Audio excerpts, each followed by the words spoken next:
I do have an ego. It does come out occasionally. Patrilineal, most recent common ancestor from whom all living men are descended. Now, he lived around 60 to 90,000 years ago. We're really not too sure on this guy exactly when he lived, but around 60 to 90,000 years ago. Now, one may ask, how does that work? Eve was alive 172,000 years ago. Adam was alive 60,000 years ago. It's quite hard. Location unknown, and Adam and Eve did not live together. In fact, quite possibly, Adam was a distant offspring of Eve. Now, why would the male most common recent ancestor have lived more recently than the female? Can anybody take a guess at that? Nobody? It's all about males and what we do and, you know, those sort of things. Basically, back in these sort of days, in tribal days, and especially back all the way back then, 60,000 years ago, a male, a dominant alpha male, would sire many, many children. A female can only ever have a few offspring in her life. So basically, the male is more recent because that was just a very, very, very efficient male at the time, and he spread his offspring so well that we're all related from him. Does everybody understand that? Yep, okay, we'll move on then. Now, the first humans, what were they like? Well, pretty much what you read in the books, but they had a lot of people don't think they had culture, and the early humans did have culture in some degree. They had tools, they had woven clothing, they built shelters, and they had art as well.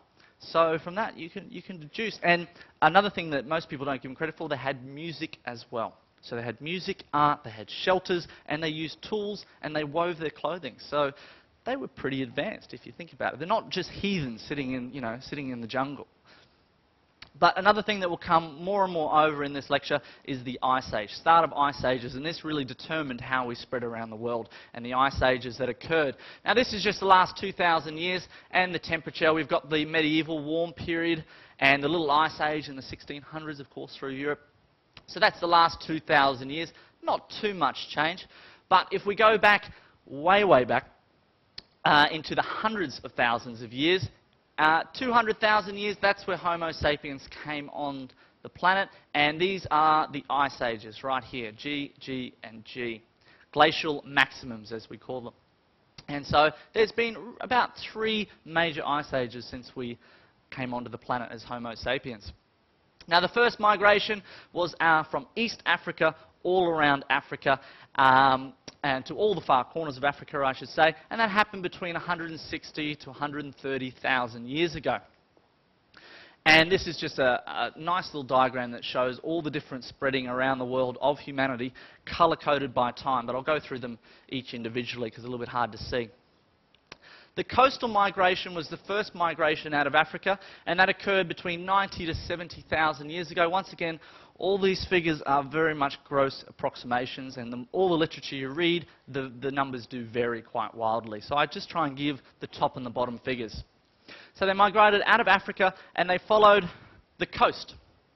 They were coastal people. They were fishermen and that sort of stuff. They didn't go inland because all their food and everything was on the coast. So from Africa, around the Arabic coast, past Iran, through India, Indonesia, through Borneo, and then into South China.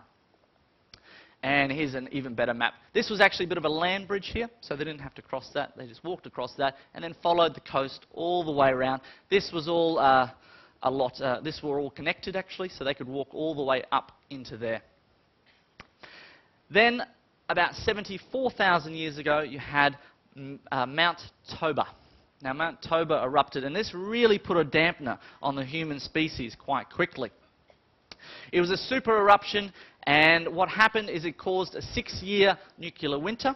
It caused a 1,000-year ice age, blocking out the sun, of course, with all the ash, and volcanic ash 5 meters deep is all through India and Pakistan in the layers from that event. So basically, humanity was going really, really well, spreading out along the coast, getting up to what some could say would be maybe in the hundreds of thousands of individuals, and that volcano erupted right in the middle of it.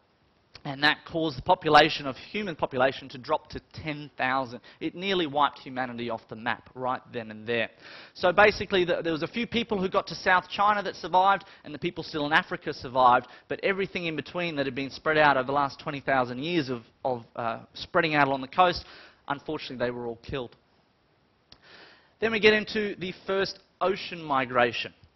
And the first ocean migration occurred between 74 to 65,000 years ago, and it was a repopulation. So obviously after Mount Toba, I should say, they went back to their little groups and they slowly built up their numbers to the point where they started to expand again, and the place where they needed to go was across the ocean. And it was small distances in canoes.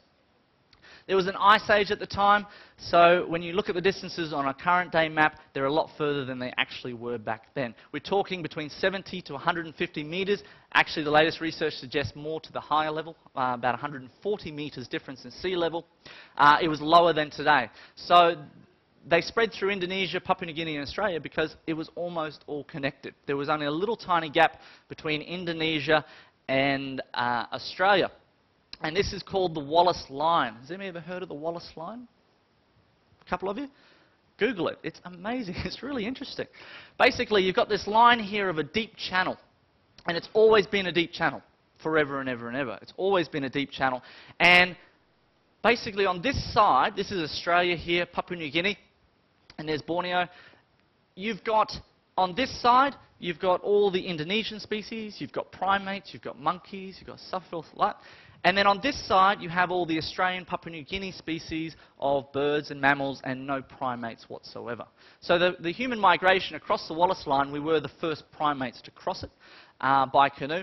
And if you ever get a chance, you go to these two little islands here. They're 100 kilometres apart. On one island, there's monkeys and all sorts of stuff you find in Indonesia. 100 kilometres over on the other island, it just looks exactly like Australia. It's quite amazing that they never crossed that little line. It really blows me away. So this is a picture of what, with 150 metres lower sea level, what it would look like. So it's only a tiny little gap. And what they say is because this was all low woodland, that they could actually see Australia. So it wasn't like a setting off into the ocean, to the abyss to see what they could find. They could see that there was land just there. They were just hopping across the little channel, basically. And this is 20,000 years ago, what the actual environment was like. So you had woodland, low open woodland, all around the top of Australia. So it was a really good place to move into, actually. You would be highly successful if you moved into that area.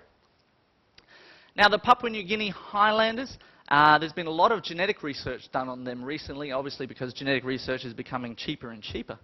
And they have found out that they're very similar in genetics to the East Africans. And so this suggests that Papua New Guineans, the people who settled and are now still currently in the highlands, the mountainous area of Papua New Guinea, were part of that first wave out of Africa. And not much has changed in the last 60,000 years since they got there. They've pretty much stayed the same. Now, the land bridge between Australia and Papua New Guinea did sink about 8,000 years ago. That split the two different races apart, and so you get definitely Papua New Guineans and you get Aboriginals, and they are quite different. Now, Australian Aboriginals landed in Australia 70,000 years ago. That is phenomenal. 70,000 years ago. Europe, maybe 30.